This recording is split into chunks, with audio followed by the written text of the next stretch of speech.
The 1952 Cunningham C3 Coupe. Briggs Cunningham was a man utterly obsessed with cars and racing, and fortunate enough to have been born into enough money to be able to pursue that passion to its fullest. His fascination with racing got started just after World War I, when his uncle would take him to races. By 1940, he was racing himself, in a car that had a Buick chassis and engine, but a Mercedes-Benz SSK body. After World War II, he was building his own cars, both for other racers and for his own team. His team raced at Le Mans with a pair of Cadillacs in 1950, finishing 10th and 11th. But he wanted to race his own cars, and was soon running his C2 racer in American endurance races. Cunningham did well in the American races, but his cars were unique fabrications, and the Le Mans rules at the time only allowed production cars to race, defined here as one with a production run of at least 25 units. Thus was born the Continental C3, a racing chassis and a big powerful engine dressed in an elegant Italian body and a full interior. For what was essentially a homologation special, Cunningham took real car to make a surprisingly civilized road car. Continue reading to learn more about the Cunningham C3 Coupe. Exterior. Cunningham's manufacturing facilities in West Palm Beach were not equipped for building a full run of production cars, even the relatively small one required for Le Mans. So Cunningham went to Vignale in Italy to build the bodies from a design by Giovanni Michelotti. Michelotti had also designed the Ferrari 212, and the C3 body took quite a lot from this design. But that obviously isn't a bad thing, and the end result is a fantastic-looking car. This particular car is the only one known to have this sort of tri-color paint, which is original to the car. It took Vignale 2 months to complete each body, and the craftsmanship that went into them really comes through. Interior.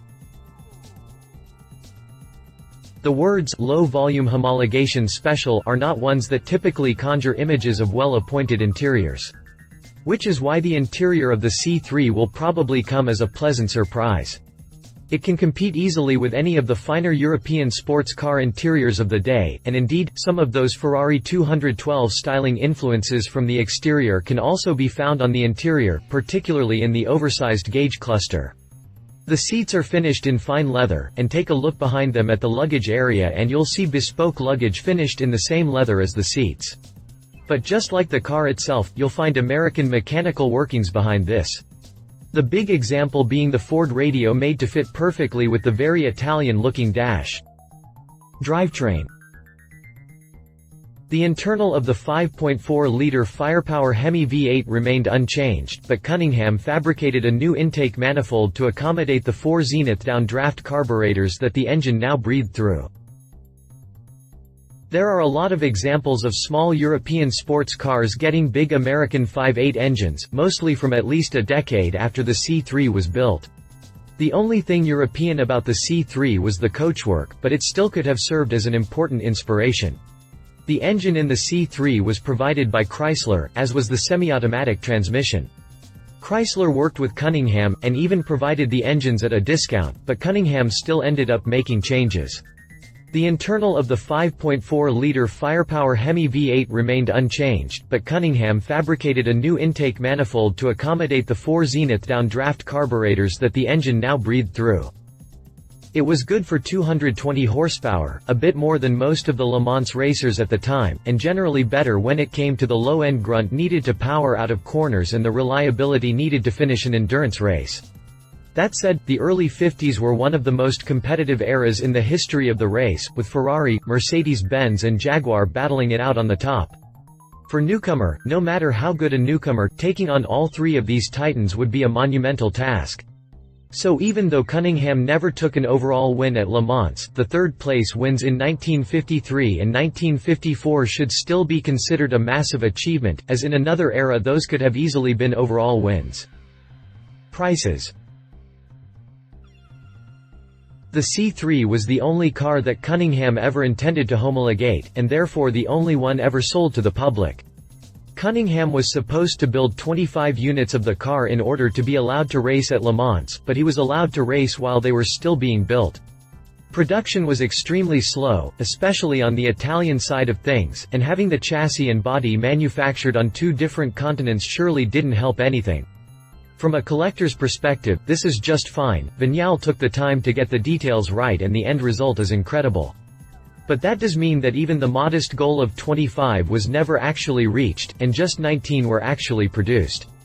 All of that adds up to a seriously valuable collector's car though, and Auctions is expecting this recently restored example to go for $900,000 to $1.1 million. Competition. Ferrari 250 Export. The C3 might have been styled to look a lot like the 212, but by 1953, the first of the road-going 250 models were coming out with an evolved version of that design. These didn't use the Colombo engine found in the other 250s, but were instead powered by a detuned version of Ferrari's F1 engine that produced nearly identical power to the C3. Of course, it's pretty much just as rare as well, so it possibly wasn't the most realistic alternative being considered by anyone that couldn't find a C3 to buy. Read our full review here. Chevrolet Corvette.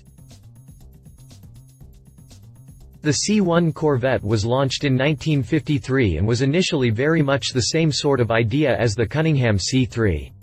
It was an American-built car that was very much in the style of the European sports cars of the day.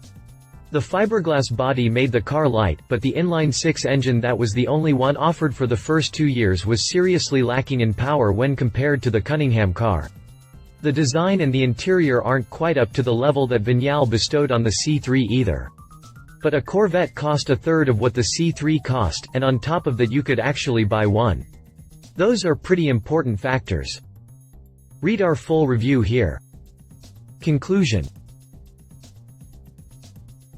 There have been quite a few cars over the years that have blended American power with Italian styling, from the Cadillac Ghia coupes to ISO and de Tomaso, and they have tended to be really excellent machines.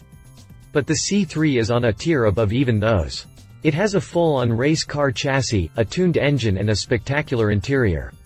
Its rarity and the fact that it was the only production car the company ever made only add to its mystique. It is a car that deserves to be considerably more famous. Love it. Gorgeous to look at, an interior to rival the best in the world at the time, more power than the actual Italian exotics of the day. Leave it incredibly difficult and expensive to acquire one. Nobody has heard of it, and therefore won't be impressed. A V8 just doesn't sound like a V12. If you liked this video, please share your thoughts in the comments below and don't forget to hit the subscribe button.